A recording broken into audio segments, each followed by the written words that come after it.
Hello, this is Everest Hall. Welcome to my studio tour. Um, I've taken the liberty of putting some post-it notes around the studio. They're numbered, so follow along on the visit.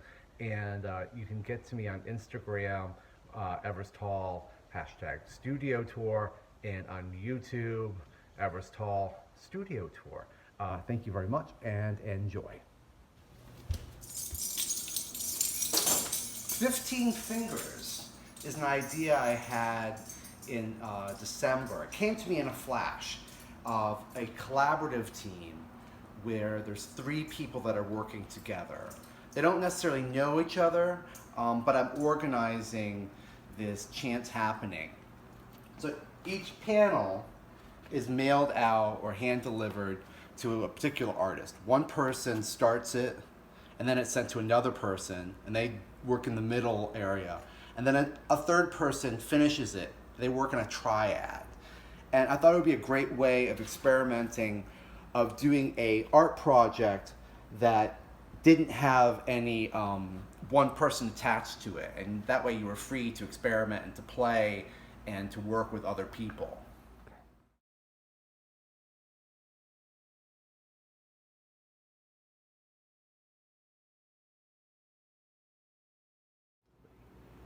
On the far side of my studio, you'll notice a long white wall. On this wall, I have a few things going on here. I have finished works. These are 4 paintings from the past 3 years or so. And I have notations all over the wall in pencil of things I'm researching or ideas or things to look at or remind me of things.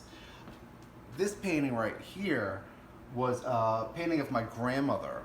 It was a painting based on a dream I had where my garden had turned into a library, and under the ground there was a little white cat that I dug out, and it was this fluffy little kitty cat. And around the same time, my mother had sent me a ceramic cat that my grandmother owned. So this one is about my grandmother.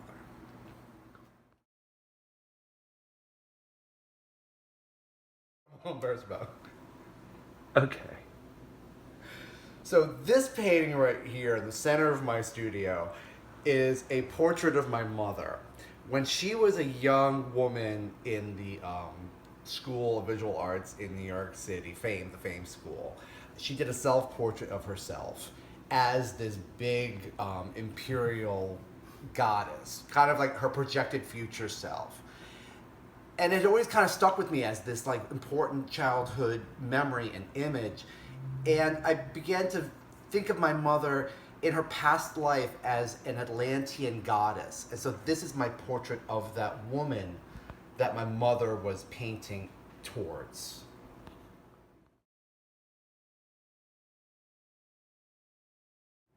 Okay. Above me, there's 2 flowers. This flower, it's a birthday present that my friend gave me. And I wanted to showcase our relationship as artists and have some place to explore and basically make a painting that was about holes and the color yellow and acid and a flower.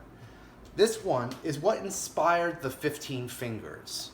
I was at my friend's house, and in the lobby of his janky Brooklyn apartment building, this painting was hanging half finished. It was finished, but it was just a naive painting. And it ended up going home with me, and where I painted in these 2 little aquatic things, a shell I own and a little jellyfish. And then I just kind of made the water a little bit better. And I felt so connected to this young, naive person and together with them.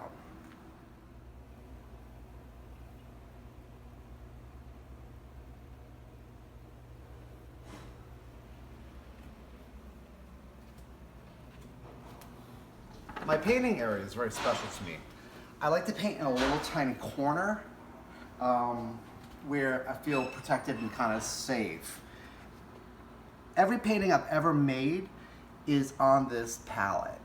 I started making it in 1990, if you believe that. And this is all solid paint right there. This is just 30 years or whatever of solid paint. And the way it'll go is I'll dip my brush in the medium and then I turn around, and then I get my maul stick, and then I just paint, you know.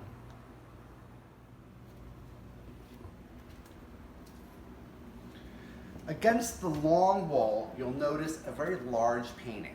I've been working on this painting on and off for about 10 years.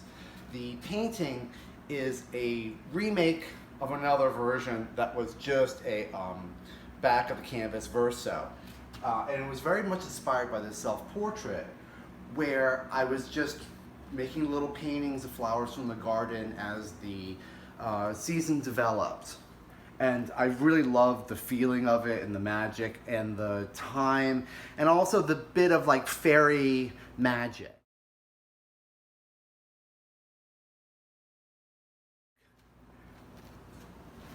And so it just kind of evolved into this large still life where it's building and collapsing. And I imagine a wizard in creation, a maelstrom of magic and futurism.